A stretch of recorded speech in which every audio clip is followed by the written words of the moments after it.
Yeremia 5 ayat 23 sampai 25. Demikian firman Tuhan.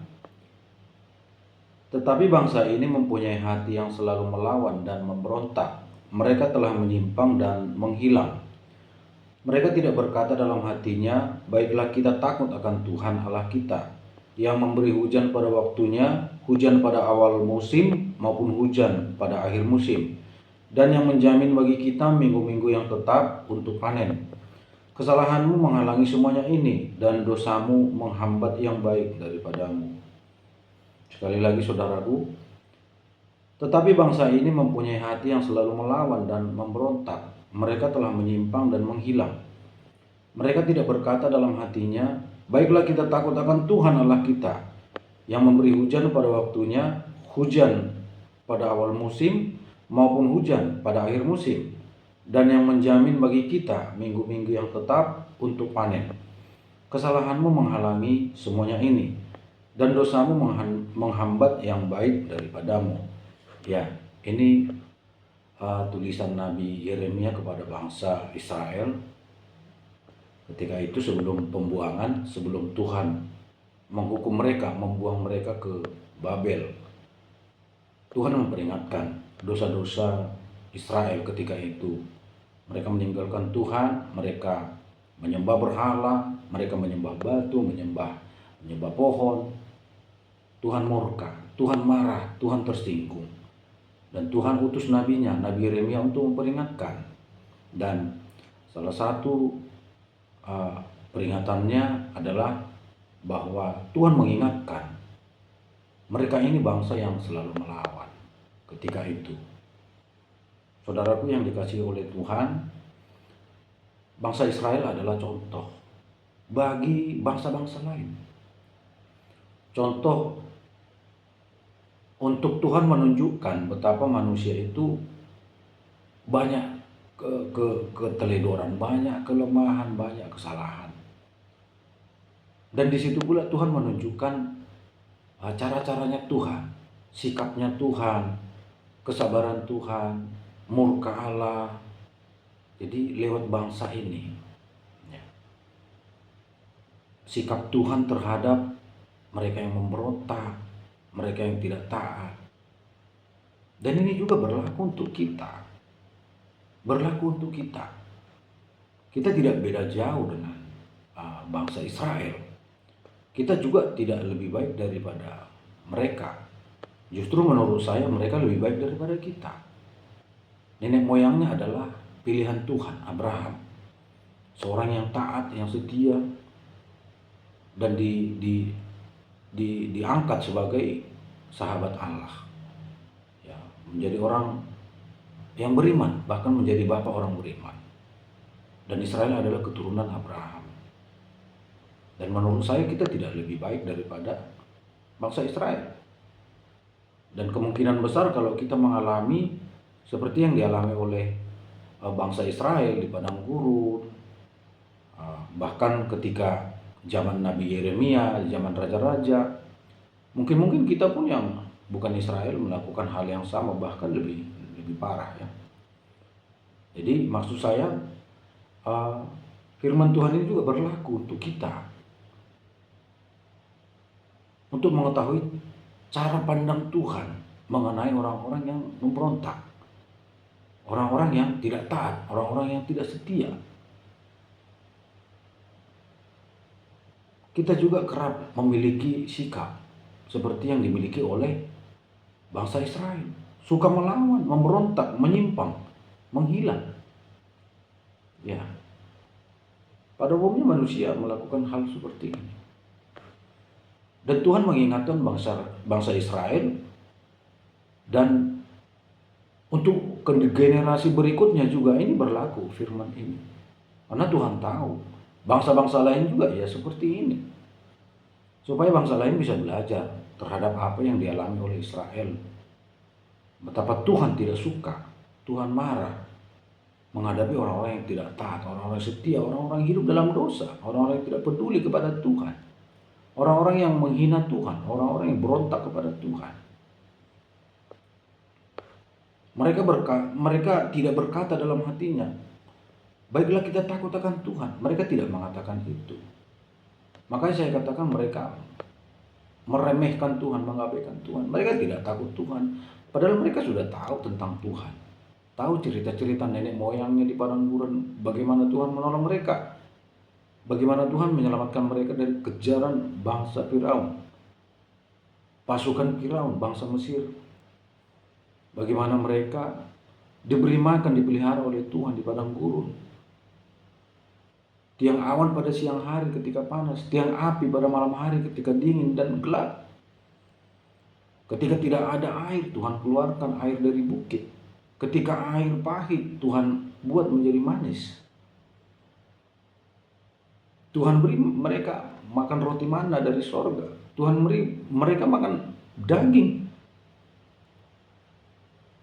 Bahkan baju mereka, sepatu mereka, kasut mereka itu tidak rusak selama 40 tahun. Bangsa Israel mengajarkan ini turun-temurun kepada anak cucunya. Tetapi mereka memberontak kepada Tuhan. Dan Tuhan mengatakan, mereka tidak menerima yang baik daripada Tuhan. Padahal Tuhan yang memberi hujan. Di awal musim, di akhir musim, masa-masa panen, Tuhan memberkati. Tetapi karena kesalahan mereka, itu tidak mencapai mereka. Kesalahanmu menghalangi semuanya ini, dan dosamu menghambat yang baik daripadamu. Bapak Ibu yang dikasihi oleh Tuhan, ini juga teguran untuk kita. Tuhan merancangkan yang baik bagi kita. Yeremia 29 ayat 11, rancangan Tuhan itu rancangan damai sejahtera. Bukan rancangan kecelakaan, tetapi rancangan memberikan kehidupan yang penuh damai sejahtera, yang penuh harapan. Yang baik itu dirancangkan Tuhan bagi kita. Bahkan sekalipun musuh-musuh kita merancangkan yang jahat, mereka-rekakan yang jahat, Tuhan pakai itu untuk kebaikan kita. Saking baiknya Tuhan itu. Dia sangat mengasihi karena dia sendiri adalah kasih. Tetapi ketika kita berpaling dari Tuhan, melakukan dosa, tidak peduli Tuhan, tidak takut Tuhan, maka yang baik yang dirancangkan Tuhan itu tidak sampai kepada kita.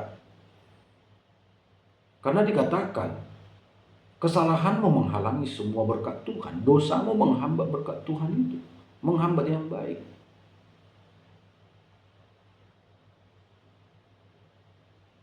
Banyak orang hidupnya menderita, tapi dia gagal menyadari apa yang dia perbuat di masa lalu. Sebab kita harus sadar apa yang kita alami hari ini itu akibat dari kehidupan kita mungkin 10 tahun yang lalu, 20 tahun yang lalu, 5 tahun yang lalu, 1 bulan yang lalu. Apa yang kita alami saat ini itu berpengaruh langsung diakibatkan oleh kehidupan kita sebelumnya. Kalau kita bermalas-malasan 5 tahun lalu, 2 tahun lalu, setahun yang lalu, hari ini kita merasakan kesusahan. Kemiskinan akan menyerang kita. Tetapi ketika kita rajin di hadapan Tuhan, benar di hadapan Tuhan, kita pasti banyak harapan dalam hidup ini yang bisa terjadi kepada kita. Banyak pertolongan Tuhan. Dan juga apa yang kita lakukan hari ini akan berpengaruh 5 tahun ke depan. Yang kita perbuat hari ini berpengaruh 10 tahun ke depan. Banyak orang hidupnya susah, dia menyalahkan A, B, C, cari kambing hitam, kambing putih, menyalahkan Tuhan. Wah, itu repot. Dia tidak mengoreksi dirinya, dia tidak menyadari kekurangan kelemahannya.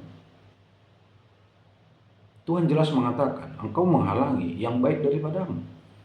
Kesalahanmu menghalangi semua yang baik ini. Dosamu menghambat yang baik yang akan datang kepada kita. Tapi kalau kita tetap benar di hadapan Tuhan, kita layak menerima semua janji Allah, berkat Allah. Bukan karena kebaikan kita, tetapi kita juga harus menyiapkan diri. Kita harus menyiapkan diri untuk menerima berkat itu. Bukan karena kita layak, tidak. Bukan karena kita pantas menerimanya, tidak. perbuatan baik macam apa yang bisa kita banggakan rupanya sama Tuhan? Nggak ada. Semua karena kasih karunia. Tapi untuk menerima janji Tuhan, kita juga harus mempersiapkan diri. Untuk menerima kebaikan Tuhan itu, kita harus juga mempersiapkan diri. Jadi saudaraku, belajarlah takut akan Tuhan. Belajarlah takut akan Tuhan, jangan lupakan Tuhan. Belajarlah takut akan Tuhan. Hormati Tuhan. Jangan sampai tentang Tuhan itu hilang dari hidupmu. Ibadah itu hilang dari hidupmu. Doa itu jangan sampai hilang. Jangan sampai berdoa ketika ada masalah besar, masalah berat. Sebelum masalah datang, kita ada dalam kondisi seorang pendoa, berdoa terus. Sehingga ketika masalah datang, kita punya power, punya kekuatan dari Tuhan. Bukan ketika udah dihancurkan dulu baru kita berdoa, kita rugi. Jadi saudaraku yang dikasihi oleh Tuhan, takutlah akan Tuhan.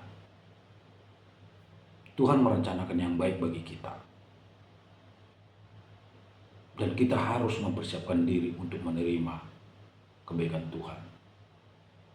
Dan ingat satu hal, apa yang kita tabur, itu yang akan kita tuai. Kalau kita berbuat baik, yang baik akan datang. Tapi ketika kita melakukan kejahatan, hidup dalam dosa, kejahatan akan datang, penghukuman akan datang. Tuhan Yesus memberkati. Salam.